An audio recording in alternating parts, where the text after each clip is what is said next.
আপনি চট্টগ্রাম ১৬ আসন থেকে এনসিপির মনোনয়ন পেয়েছিলেন, আপনার সেখান থেকে ভোট করার কথা। এরপর ২৫ ডিসেম্বর বিএনপির ভারপ্রাপ্ত চেয়ারম্যান তারেক রহমান যেদিন দেশে ফিরলেন, সেদিন আপনি তাকে সমর্থন জানিয়ে দল থেকে পদত্যাগের ঘোষণা দিলেন এবং আজ আপনি আনুষ্ঠানিকভাবে বিএনপিতে যোগ দিলেন। প্রশ্নটা হচ্ছে, যদি বিএনপিতেই যোগ দেবেন তাহলে এনসিপিতে গিয়েছিলেন কেন?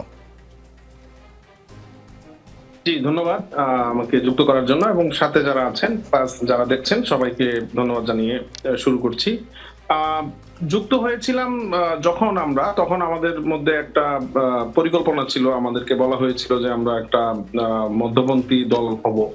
পাশাপাশি পুরো বছরের যে জার্নি সেখানে আমার কাছে যতটুকু প্রত্যাশা ছিল সেই প্রত্যাশাটা পূরণ হয় নাই।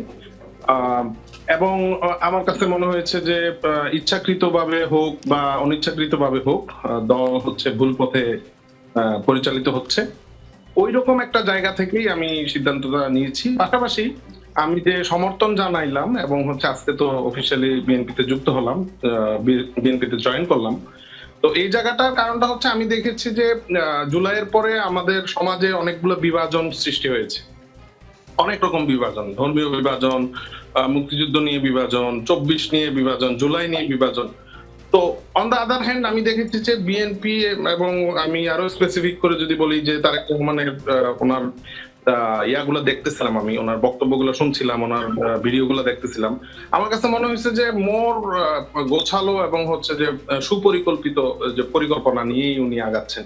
এবং আমাদের দেশে জুলাইয়ের পরে আমরা যেটা ভেবেছিলাম যে একটা শান্তিপূর্ণ দেশ হবে, একটা সমৃদ্ধির দিকে আমরা যাব, যে কারণে আমরা স্বৈরাচারকে পতন করেছি, সেই জায়গাটা মানুষের ইচ্ছাটা, যে আকাঙ্ক্ষাটা তৈরি হয়েছিল সেটা পূরণ হবে। এবং সেটা দেখলাম যে আমি এই বিএনপিতে এবং হচ্ছে তারেক রহমানের যে পরিকল্পনা সেটা দিয়ে সম্ভব। এবং এটা আমার কাছে তখন মনে হইলো যে আমি আসলে কি চাই। আমি চাই তো আলটিমেটলি দেশের ভালোটা। আমি চাই যে স্টেবল বাংলাদেশ। আমি চাই যে দেশটা সামনের দিকে এগিয়ে যাক। সেক্ষেত্রে দেখলাম যে তারেক রহমানের ওনার দেখলাম যে শিক্ষা নিয়ে স্পেসিফিক পরিকল্পনা, স্বাস্থ্য নিয়ে আছে, ওনার তরুণদের নিয়ে কি হবে, কিভাবে কর্মসংস্থান হবে, ইভেন পরিবেশ নিয়ে, ঢাকা শহরের পানি নিয়ে দেখি উনি কথা বলতেছে এবং আরো অনেকগুলো বিষয়, একদম স্পেসিফিক পরিকল্পনা। উনি কোন বিএনপির জায়গা থেকে আমি দেখলাম যে তারা মোর ফোকাস অন যে কাজের দিকে। তো এইটা আমাকে একটা আগ্রহ তৈরি করলো। অন দ্য আদার হ্যান্ড আমাদের দল প্লাস অন্যান্য যে দলগুলা তাদের দেখলাম যে তারা বেশিরভাগ ক্ষেত্রে বিভাজন নিয়ে ব্যস্ত। তো এটা হচ্ছে একটা কারণ আর কি, মূল কারণ বলবো। আচ্ছা, আমি যদি আরো একটু স্পেসিফিক করে জানতে চাই, আপনি বলছিলেন যে আপনি তারেক রহমান সাহেবের বক্তব্য শুনেছেন, ভিডিওগুলো দেখছেন, এটা একটা বিষয়। আর একটা বিষয় হচ্ছে, আপনি যেখানে গিয়েছিলেন সেখানে যে প্রত্যাশা ছিল সেই প্রত্যাশা আদৌ পূরণ করতে পারছে কি পারছে না। সেই জায়গা থেকে যদি বলি, বিএনপির এই রাজনীতি তো শুধুমাত্র এক বছরের রাজনীতি নয়, এই রাজনীতি তো বিএনপি আরো আগে থেকেই করছেন এবং তারেক রহমান আগে থেকেও কথা বলেছেন। তখন কি আপনি বিএনপিকে ফলো করেননি? বিষয়টা কি এরকম? বিষয়টা এরকম না। আমরা আসলে জুলাইয়ের পরে সবাই ভেবেছিলাম যে নতুন কিছু করব, একটা নতুন দল হবে এবং এই জায়গাটাতে আমাদের যারা শিক্ষক সমাজ আছে, আমাদের সুশীল সমাজ আছে, অন্যান্য দল আছে, তাদের সাথেও আমরা কথা বলেছিলাম এবং আমার কাছে মনে হয়েছিল যে আসলেই নতুন কিছু হতে যাচ্ছে। কিন্তু দিন শেষে আমার কাছে যেটা মনে হইলো যে ঘুরে ফিরে আমরা সেই পুরনো ইয়াতে ঢুকে যাচ্ছি এবং হচ্ছে যে যেই সর্বশেষ যে জোটটা হলো সেখানেও আমার একটা গুরুতর আপত্তি ছিল এবং এটা আমি অনেক সময় ধরেই লক্ষ্য করতেছি যে আমরা ধীরে ধীরে ওদিকেই যাচ্ছি। তো এটা এমন না যে হঠাৎ করে একটা সিদ্ধান্ত নিয়ে নেওয়া। এনসিপির এই জোটটা যদি জামায়াতের সঙ্গে না হয়ে বিএনপির সঙ্গে হতো, তাহলে কি আপনি এনসিপিতে থাকতেন নাকি হচ্ছে তারপরেও বিএনপিতে যোগ দিতেন? সেক্ষেত্রে হয়তো আবার অন্যভাবে ভাবতাম। দলের মধ্যে একটা বড় অংশ কিন্তু চেয়েছিল যে স্বতন্ত্র ভাবেই থাকুক।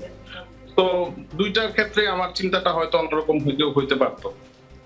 আচ্ছা, আরেকটা বিষয়, আপনি ওই যে মধ্যমপন্থী দলের কথা বলছিলেন, এনসিপি এখনো দাবি করছে তারা মধ্যমপন্থী দল এবং মধ্যমপন্থী যে রাজনৈতিক আদর্শ সেটি তারা ধারণ করে।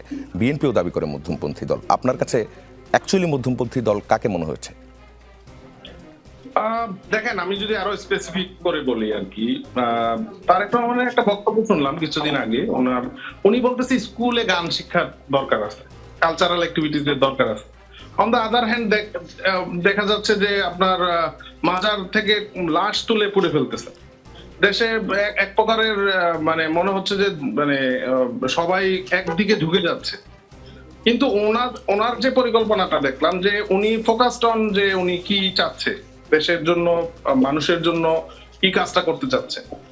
কোনো একটা একদিকে ঝুঁকে না যাওয়া, একটা মানে যদি আমি বলি সরাসরি যে কোনো একটা পন্থার দিকে ঝুঁকে না যাওয়া। সো ওইটাকে আমি খুবই করছি যে এটা তো বোল্ড ডিসিশন ছিল।